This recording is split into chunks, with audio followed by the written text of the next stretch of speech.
There has to be. You can't, like, you're going to be hypocritical if you try to keep one rule for everything. There's nuance-based shit. And a lot of times when I get in trouble in terms of hip-hop, and I don't even consider getting in trouble. You know, a lot of people were like, yo, oh my God, like, Ak, you're going to... I ain't going to lie to you. We'll get into the Breakfast Club thing. It almost didn't happen. You know, I announced that I was going to the Breakfast Club. Charlamagne and Envy was getting hella text messages that, yo, we hear you going to interview that nigga. We going to be waiting for that nigga. This and third. Charlamagne hit me the morning. And by the way, if he sees this, I'm just always transparent, bro. That's what I mean. It hit me the morning. He says, I don't think you should come up here. I'm getting mad weird messages. A lot of people with threats saying they know you're going to come up today. They're going to try something. I told him, I said, nigga, brother, I got my security. I got some off-duty cops who probably don't mind catching a body this morning. I'm coming. I'm down to come. And he says, and I thought it was going to be like, nah, bro, just for the safety of everybody. He's just like, all right, man, you got a team with you? I said, yes. He said, all right, let's do it. We went there, no problems, man. Ain't no fucking problems. You get me? Like, nigga, I'm also not going to be dumb. You know what I mean? When, like, you ever hear these motherfuckers say, yo, Ak ain't outside? Niggas want you to be outside that they could kill you. If you want to see me outside, you will see me with people. Sorry. Yeah. Which also, ironically, I won't even mention that. So yeah, the Breakfast Club thing happened. It was a great experience. My first time. It was my first time going back since like damn near 10 years ago when I interviewed Charlamagne for the first time, and it's the same building, the same place, but I was in the seat, and it felt surreal a little bit because I never thought it would happen. I know a lot of y'all be like, yo, Ak, when you gonna be on the Breakfast Club?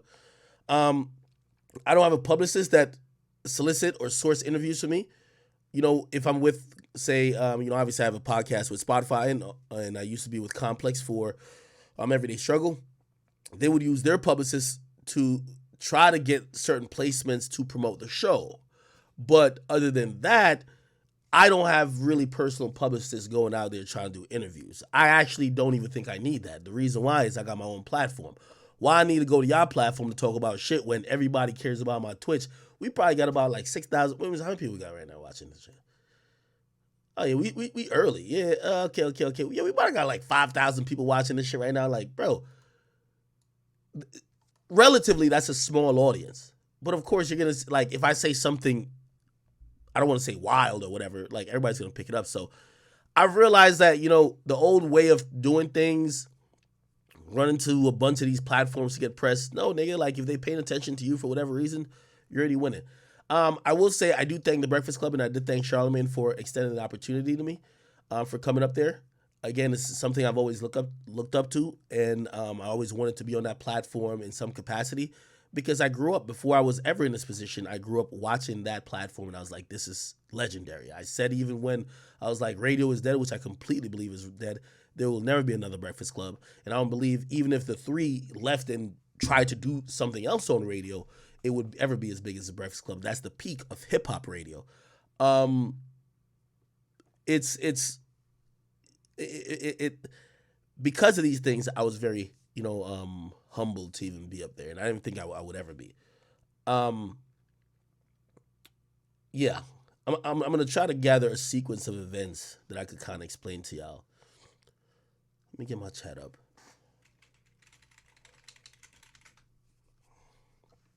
And we're going to get back into this PNB Rock show. Okay.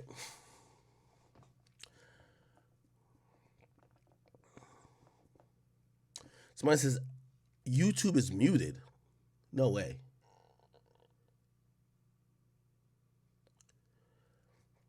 Yeah, Kyron, I think you make a great point. Like, I went from thinking, there was a time they used to diss niggas like, yo, you're a YouTuber. That was a diss. And I ain't even gonna lie, like once I started getting a little bit acclimated in the industry, I did something that I'm not that proud about now. I felt like I started to diss or shit on, like, even say DDG at first. And I was like, yo, you a YouTuber right now, nigga. I'm covering the industry, like, you know what I mean? And it was kind of almost like, bro, you ain't there yet. And just in hindsight, you just realize how dumb that was. Like, whether it's, me thinking that I need to get on these platforms to be known or seen, or even me thinking that because a rapper is on the platform, YouTube is the biggest platform. Like, YouTube is way bigger than, like, not to blow my own or toot my own horns here, but like, let's look at the Breakfast Club right now. Like, look at this. If you ask me and how people look, oh shit, there's upload another fucking clip. I didn't even know the Breakfast Club was doing clips. They doing it like Vlad over there now. Salute to them. I don't got a problem with it. Anyway, we at 908 right now. We're gonna get to 1 million. Like, we could probably look through the playlist. And this is why I realized that, how did I get to the place I am now? I've never been on none of these accepted platforms, right? Even Everyday Struggle, at when everybody loved it, bro, it was Complex Digital Show. I've never been on one of these accepted platforms where it's like, there's a history of storied people. Like Power 105, I believe, had Star at one point. I definitely had Ed Lover. You know what I mean? Hot 97 has had so many great personalities come through the door. These are historic, ground and grassrooted, platforms. Me, I haven't been there, but and I don't want to be scatterbrained because that's nothing. Only thing I hate about that interview, I was mad scatterbrained. Look, we could look at the last couple of interviews at the Breakfast Club. We had 908,000 views. We about to hit 1 million. The last interview that I saw before us, look at these guys right here. Now, there's a way I could see their interviews. Let's go to interviews. Damn, they got a lot of fucking playlists. Jesus Christ. Okay, let's go home. Okay, not trending. Oh, latest Breakfast Club interviews. Here we go. Right? Doechii, I'm not trying to diss nobody neither.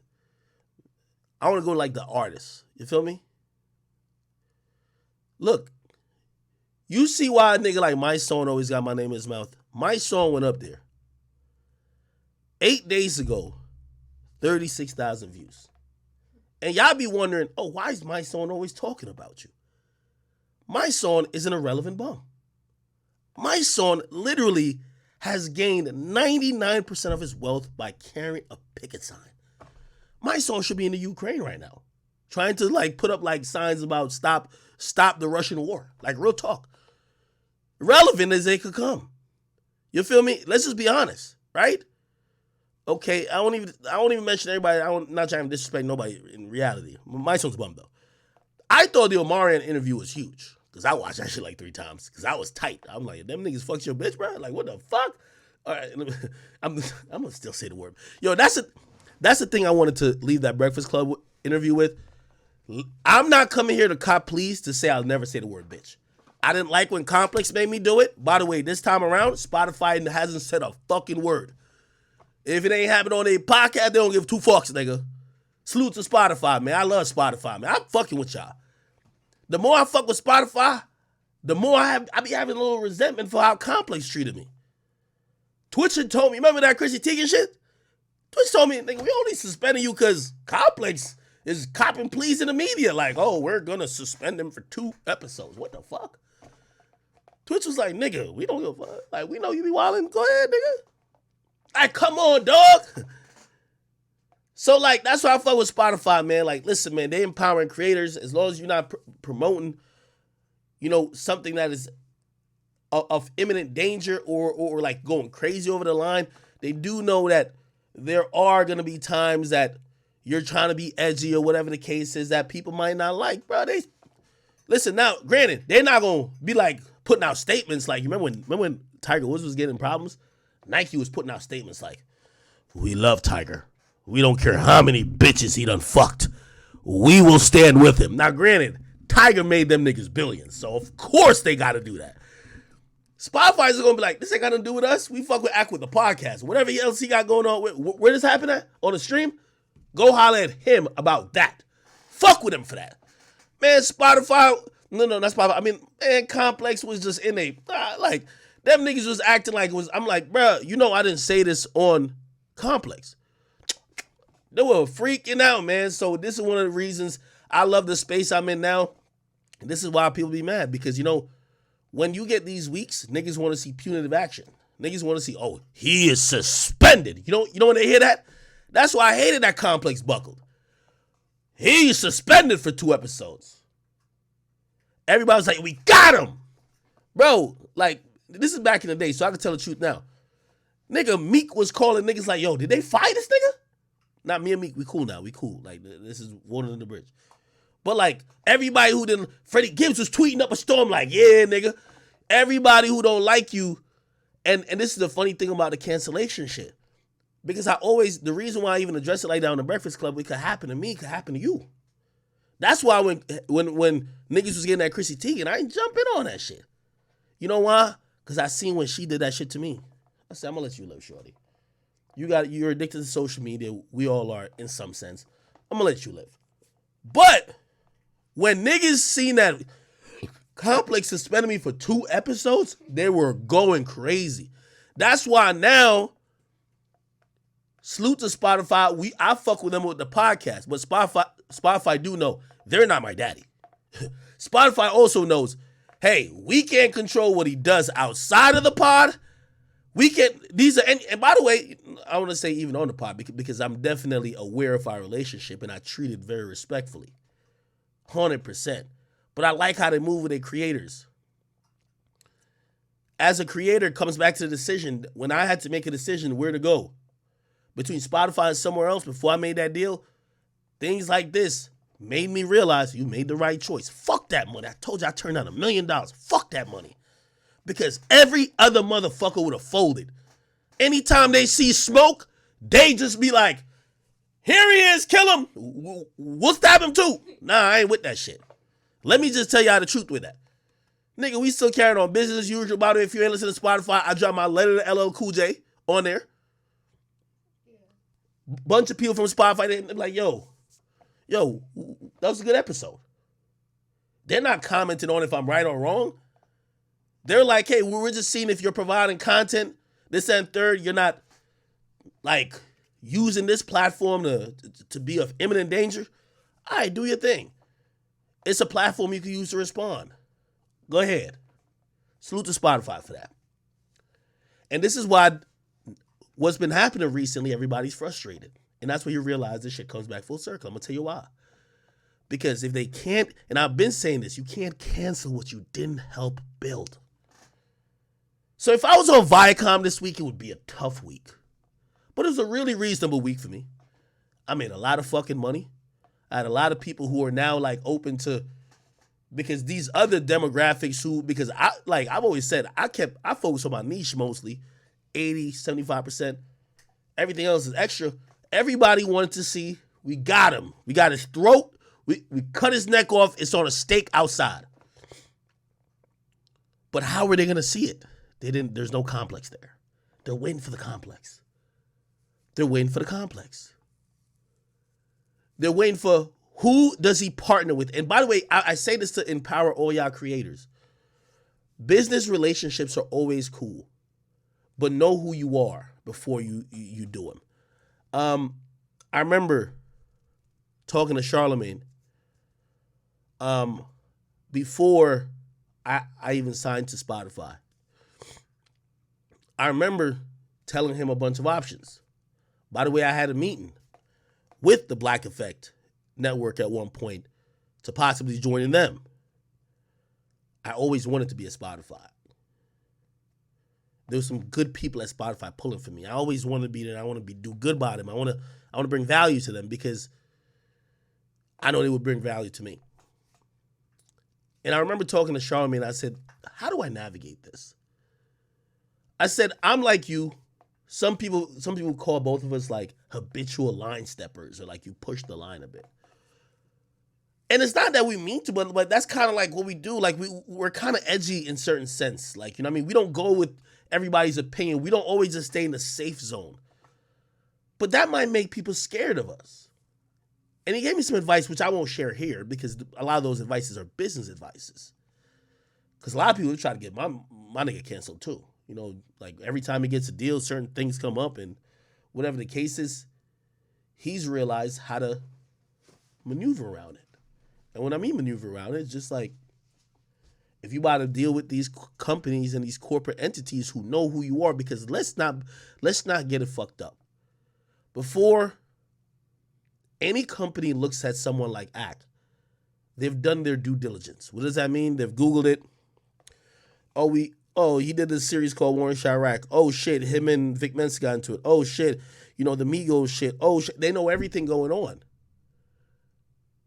This is what I've realized is that we don't have to get the bag. This is what a lot of these artists, these niggas do. That's why I think that a lot of these niggas who sign, they upset at me because they can't be them no more. A lot of people, this is how it goes. Like, think about these Deezus and Miro dweebs, right? Edgy, even though they were always like white people corny, edgy still. They were on Complex, blah, blah, got on Vice. Showtime came. You got to sacrifice. Do you want the bag? They give you, they put a bag above you. Do you want it? And you got to sacrifice all of that. Me these days, and I'm lucky that, I'm in the media space I'm into. Unless you're giving me some wild money, I'm probably going to make more money with my own brand than I could make signing to you.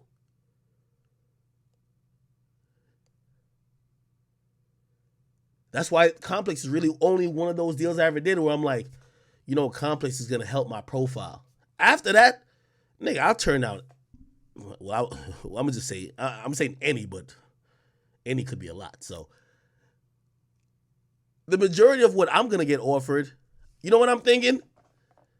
You're going to give me about half of what I'm already making. Or you're going to maybe match what I'm making for a year.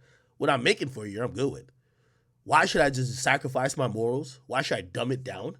Why should I just be a fucking drone just to appease your whatever you got going on? So now, with every time I talk to a company, I have multiple discussions with them. Do you understand what you're getting with Akademiks? Do you? Okay, you do know in 5 months someone's going to try to pull up something from the Warren Chirac. Is this going to be of problems? We bring it up instantly, off the rip. So when they see it happen, it's like, not only we protected contractually with it, it's like, nigga, we told you this shit. Like, we ain't coming to shit like we choir boys. You're signing. That's the only thing I didn't like about Complex. When they signed me, they acted like they didn't know that I was getting into it with everybody. When the whole thing, Vic Mensa thing happened, we had a meeting. They were like, they threw it all on me. Act, you got to give us a list of people you're beefing with. Brother, like, why'd you sign me? You knew I was being mad spicy. What you mean? That's the point. I'm trying to tell y'all that, and this is why I'm not one of them independent creators that says don't work with big companies. I don't do that. I don't tell y'all not to. You should do it. Make your brand bigger. Get more bags. But also, the only thing you got to do, and this is for someone who, this is me passing the ball. This is me giving game.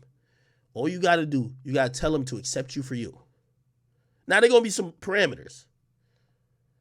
If you wild out and say something versus certain communities or you do certain shit after, and that's another thing, after you sign.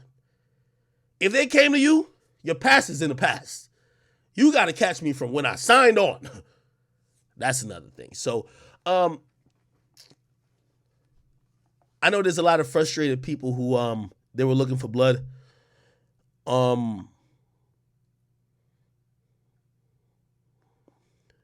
I won't say never, but I do want to thank the people who I'm in business with. No person, no entity, no conglomerate in the last week or two even brought this up as a conversation piece. And then I think about cancellation. How do you know you're canceled? Because going by the definition on social media, I'm canceled. A lot of people hated me. A lot of people said stuff about me. But what tangibly happened?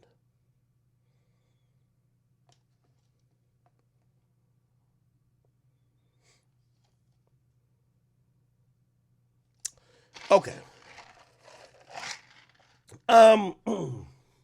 Yeah. So that was the week. Am I done talking about the Breakfast Club interview?